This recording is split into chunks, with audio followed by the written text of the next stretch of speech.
Daughter has really soared with just being able to interact in the way that she expresses. She's more outcoming, and the way that she expresses with just talking to another person as an adult, it's phenomenal. It's like, I can't believe that this is the same child that I had in a public school when she was in 3rd grade. Another component of the children's academic success is nutrition. The first order of every day at Joseph Littles-Nguzo Saba, even before Umoja time, is breakfast in the school's cafeteria. Like in most schools, the cafeteria is also a place for socializing. When I brought my children here, I became much more active as a parent. When my children were in public school, I attended the PTO meetings, and when they asked me to sell candy or bring home the books and sell this and sell that, I was there. But they really didn't try to encourage the parents to come out to the school and be a part of the children. Then when you do pop up, it's like they want to know if you have an appointment. Angela Walker has 4 children attending Joseph Littles-Nguzo Saba. Her volunteer work at the school and her involvement in her children's education were so impressive, she landed a permanent job at Joseph Littles-Nguzo Saba as parent liaison.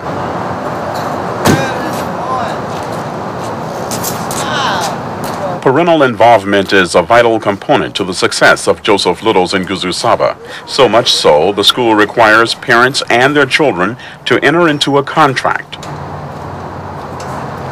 We go over that contract, we read it, I explain it to them. When they come in, we go in with Mr. Gayuka and we have a meeting so that he can explain what he expects from the parents and from the child, make sure that they want to be here, make sure that by this being an African-centered school, make sure they want to be here. There has to be a contract between the parent, the child, and the school. And everybody has to do their part. When that happens, you find marked success. Parents have to understand that they can come to this school any time of day. If they're willing to help out in a classroom or in a cafeteria, or if they just want to sit in on the class and watch their child perform or help their child, that's permissible, and it's more than that, it's recommended. The hours of operation at Joseph Littles-Nguzo Saba were established specifically to accommodate working parents who are not able to pick up their children at normal school dismissal time. This approach prevents youngsters from becoming so-called latchkey children, who are typically left unsupervised.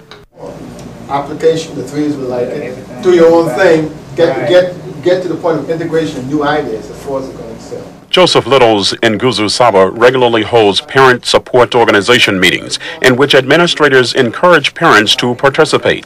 The school also sends parents to out-of-state workshops and conferences designed to help them understand the vision for the school and how they can effectively involve themselves in their children's education. What Dr. Howard Fuller, who's leading the school choice movement in Milwaukee, has done, he has been able to assemble the whole scenario of what the choice movement is about, what the charter school movement is about, and put it all in perspective. And to his credit, he was able to do this in first-class facilities in Milwaukee, and our staff and our students from Joseph Littles-Nguzo Saba Charter School was able to go there and interact in a very professional way, interact in a very cordial and very elegant way with other teachers, really seeing themselves on the cutting edge of a new movement. Hot. As parent liaison, it is Walker's job to make home visits and educate parents on the importance of taking an active role in their children's education. Walker is successful with some parents, but she admits for many, old habits are hard to break. Some of the parents that we deal with, I think they're so used to the cycle going. It's like a long cycle of parents not being involved, and they just follow along. I choose not to be a common man. It's my right to be uncommon if I can. I seek opportunity, not security. I do not wish to be a kept citizen, humbled and dogged, by having the state look after me. I want calculated risk, to dream, to build, to fail and succeed. I refuse to live by hand and mouth. I prefer the challenges of life, the guarantee of existence, the thrill of fulfillment, to the stale calm of utopia. I will never cower before any master, nor bend to any threat. It's my heritage to stand erect, proud and unafraid, to enjoy the benefits of what I created. And I face the world boldly and say, this I have done.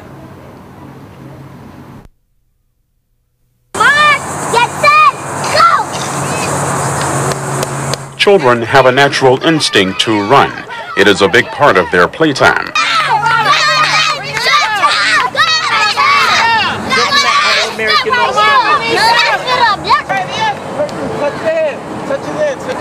These elementary school children at Joseph Littles-Nguzo Saba Charter School run aggressively during recess. It is their only opportunity to expel surplus energy built up during the school day. But a major concern for school administrators is the only place these children have to play is on this asphalt playground, the school's parking lot. I look out my window every day and worry. I don't worry about much of anything, but that's one thing that I do worry about, that one of those children does not trip and fall and hurt himself or herself. But as it stands right now, we have no other place for those children to enjoy themselves. Joseph Littles-Nguzo Saba is housed in this office building located on West Palm Beach's north side and just east of Interstate 95. This facility, retrofitted to accommodate classrooms, is far less than ideal, but it is considered a blessing when compared to where the school was forced to hold classes in the beginning. We started out on a school bus. The physical plant was not ready when they got ready to start, so physically the children would be picked up on a bus, go to a public park, and have learning take place. During the startup months, the children, teachers, administrators, and parents functioned in a nomadic environment, constantly on the move, temporarily holding class wherever and in whatever facility that would welcome them. Some of the locations included the Urban League of Palm Beach County, a community full-service center, the West Palm Beach Public Library, a church in West Palm Beach, the Riviera Beach Public Library, and a Riviera Beach Park. The park proved to be one of the harshest conditions educators would have to endure.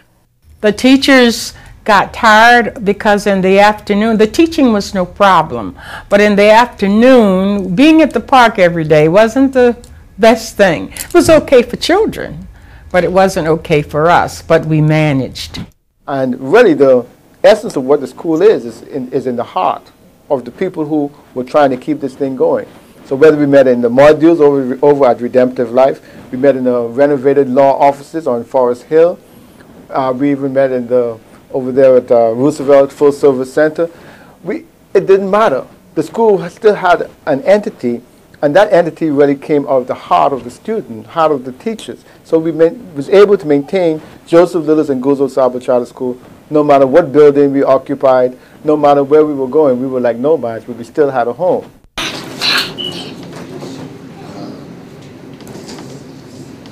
Find you some shorts or some pants. No other group showed more school spirit and tenacity than the parents